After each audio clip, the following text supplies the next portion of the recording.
Bassano, un botto e poi l'arrivo dei vigili del fuoco. Incidente stradale nella notte in via Quarta Armata. I pompieri sono intervenuti poco prima delle 2:30. Due auto si sono scontrate, una vettura nella carambola è andata a sbattere contro una moto parcheggiata e delle fioriere che delimitavano un bar.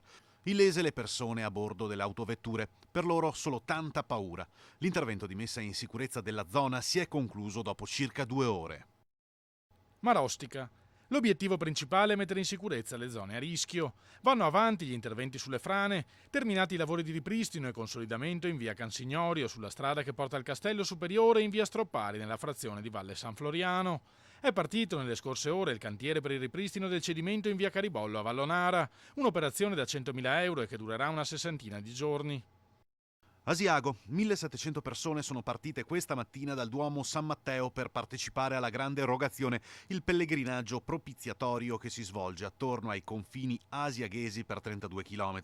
Un numero che si è quasi raddoppiato al Lazzaretto per la messa e che ha poi proseguito fino a Campo Rovere, dove la erogazione si è fermata per 2 ore. Tiene. Lampeggianti e dispositivi acustici sull'asfalto alla prima distrazione del conducente lo avvisano con un suono. Sono le azioni che la provincia adotterà per cercare di mettere in sicurezza la strada della morte, via Astico. L'ultima vittima, una barista di 34 anni di Sandrigo, morta dopo essere uscita di strada con la sua auto in piena notte al termine del suo turno di lavoro.